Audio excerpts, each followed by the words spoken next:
ታሪክን ከ2000 ዓመተ ምህረት በፊት እንቃኛለን።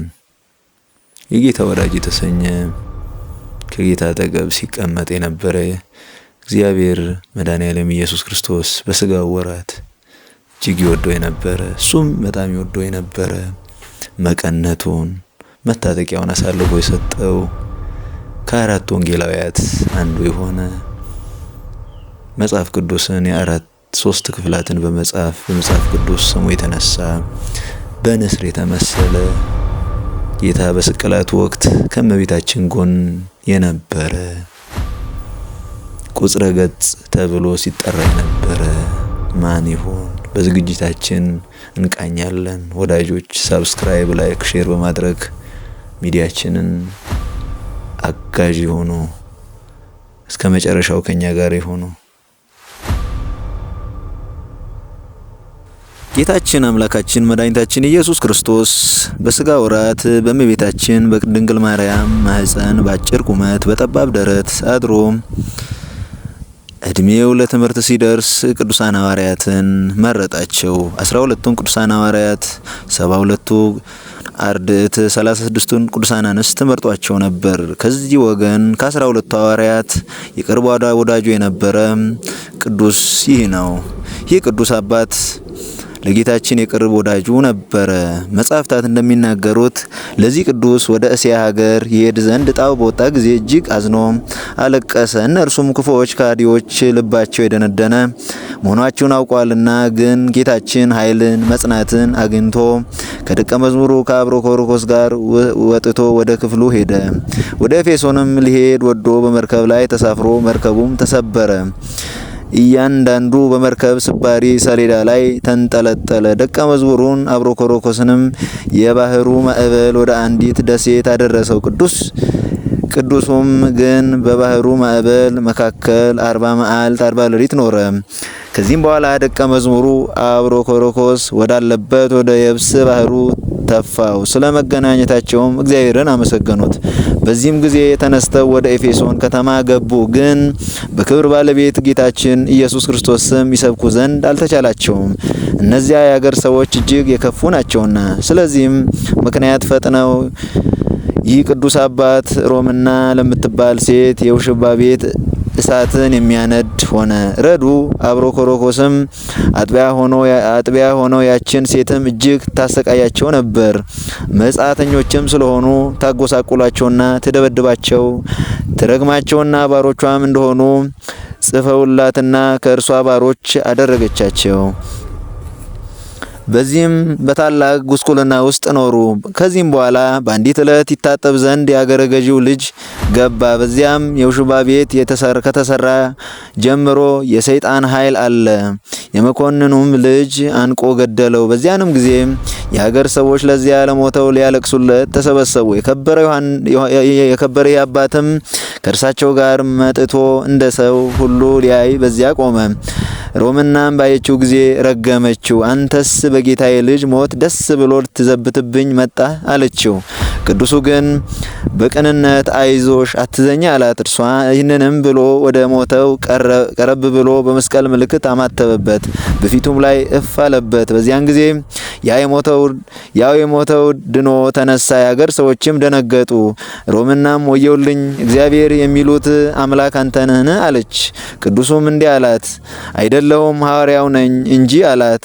በእርሱ ላይ የሰራችውን በደል ሁሉ ይቅር ይላት ዘንድ መሪር ልቅሶ በማልቀስ ሐዋርያውን ለመነችው። እርሱም አረጋጋት አጽናናትም።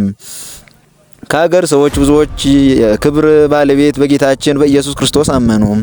የክርስትና ጥምቀት አጠመቃቸው። በፊታቸውም ብዙ የሆኑ ድንቆች ተአምራት አደረገ። ይህንንም አይተው የሀገር ሰዎች ሁሉም በጌታችን አመኑ፣ ከጣዖታቱ አገልጋዮች በቀር። እነርሱም ሰይጣን በእነርሱ ላይ ስለሚያነሳሳቸው ሊገድሉት ይሹ ነበር። ነገር ግን ምርጦቹን እግዚአብሔር ጠበቃቸው። ይህ የከበረ ቅዱስ አባት ሁሉንም እግዚአብሔርን ወደ ማወቅ እስከመለሳቸው ድረስ ታላቅ ድካምና ጭንቅ የሆነ መከራ ደረሰበት። የከበረ ሐዋርያ ጳውሎስም ስለ ልቦናቸው ደንቆርነት ጣዖታትን ስለመውደዳቸው ስለ እነርሱ መስክሯል። እርሱም ይህ አባት በታላቅ ድካም ወደ ቀናች ሃይማኖት መለሳቸው። ከዚህም በኋላ ኤጲስቆጶሳትን፣ ቀሳውስትን፣ ዲያቆናትን ሾመላቸው። ከዚህ በኋላ ከእስያ በዙሪያዋ ወዳሉ አገሮች ሁሉ ወጥቶ አስተማረ። እግዚአብሔርንም ወደ ማወቅ መለሳቸው። ይህ የከበረ የተመሰገነ አባት በዚህ ዓለም 90 ዓመት ኖረ፣ እጅግም ሸመገለ። ግን እንደ ባልንጀሮቹ ሐዋርያት በመሰየፍ ሞትን አልቀመሰም። ስለ ድንግልናው ስለ ንጽሕናው ይህ ሆነ። ሁሉም በክብር ይተካከሉ ዘንድ እርሱም ወንጌለ ቀለምሲስ የሚባለው ራእይ 3 መልእክታት የጻፈ ነው።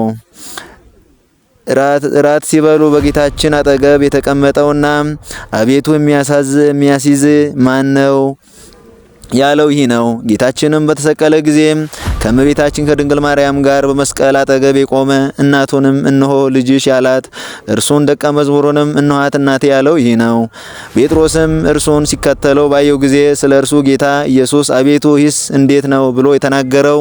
ጌታም እስከመጣ ድረስ ይኖር ዘንድ ከወደድኩ አንተ ምን አለ፣ አንተ ግን ተከተለኝ ያለለት ይህ ነው። የተመሰገነ የአባት ከዚህ ዓለም የሚወጣባት ሰዓት ደረሰ ቀረበ። ባወቀም ጊዜ ሕዝቡን ጠራቸው።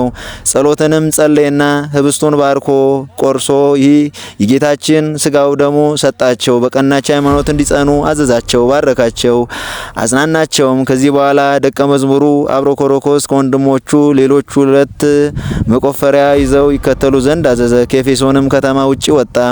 ጉድጓድ እንዲቆፍሩም አዘዘ። ከውስጧም ወርዶ ቆመ። ልብሱንም አስወገደ። ከአንድ የበፍታ ቀሚስ በቀር አላስቀረም። እጆቹንም አንስቶ ጸለየና ወደ ከተማ ይመለሱ ዘንድ አሰናበታቸው። በክርስቶስ ሃይማኖት ይጸኑ ዘንድ ለሕዝቡም ይነግራቸው ዘንድ አዘዛቸው። በጎ ስራዎችንም ይሰሩ ዘንድ ጌታችን በሁሉ እንደ ስራው ይከፍለው ዘንድ አለውና። ሁለተኛም እንዲህ አላቸው፣ እኔ ከሁላችሁ ደም ንጹሕ ነኝ። ከእግዚአብሔር ትእዛዝ ሕግ ሳልነግራችሁ የተውኩት ምን የለምና እናንተም ከእንግዲህ ከቶ ፊቴን አታዩኝም አለ። ይህ ቅዱስ አባት ለእመቤታችን የቅርብ ወዳጇ እንደነበረ ጌታችን ኢየሱስ ክርስቶስ ተሰቅሎ ሳለ ቅዱሳን ሐዋርያት ሳይቀሩ ጌታችንን ኢየሱስ ክርስቶስን ጥለው በሄዱበት ጊዜ ከመስቀሉ ስር ከእመቤታችን ጎኗ የነበረ ታላቅ አባት ነበረ። በዚያ ወቅት ጌታችን እነኋት እናት እነሆ ልጅሽ ብሎ ለእመቤታችን ሀደራ ሰጥቷታል። እመቤታችንንም ለሱ ሀደራ ሰጥቷት እመቤታችን እስከምታርፍ ድረስ ከዚህ ቅዱስ አባት አጠገብ ነበረች። ይህ ቅዱስ አባት ከወንጌላት አንዱን የጻፈ ከመልእክታት አንድን የጻፈ እንዲሁም ራእይን የጻፈ ታላቅ አባት ነው። ይህ አባት በመጽሐፍ ቅዱስ ክፍል 3 ክፍላትን የጻፈ ታላቅ አባት ነው።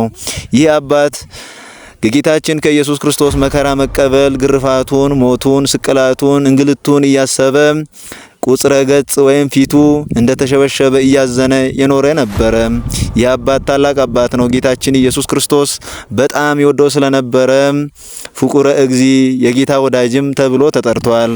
በጣም ይወደው ስለነበረ ቅናቱን ሰቁን አሳልፎ ሰጥቶታል። ይህ ታላቅ አባት የኛ ቅዱስ ቤተክርስቲያን አባቶቻችን ሲጠሩት እንዲህ ይሉታል። ወንጌላዊ ሐዋርያ ሰማዕት ዘንበለ ደም አቡ ቀለምሲስ ምስጢራትን ያየ ታኦሎጎስ ነባቤ መለኮት ወልደ ነጎድጓድ ደቀ መለኮት ወምስጢር ፍቁረ እግዚአብሔርን እግዚእን የሚወድ ርዕሰ ደናግል የደናግላን አለቃ ቁጽረ ገጽ ዘረፈቀ ውስተ ጽኑ ለኢየሱስ ከጌታ ጎን የሚቀመጥ ንስር ሰራሪ ልዑል ስብከት በንስር የተመሰለ ምድራዊ መልአክ አምደ ብርሃን ሐዋርያ ትንቢት ቀርነ ቤተ ክርስቲያን ኮከበ ከዋክብት ይላሉ አባቶቻችን ሲያስተምሩን።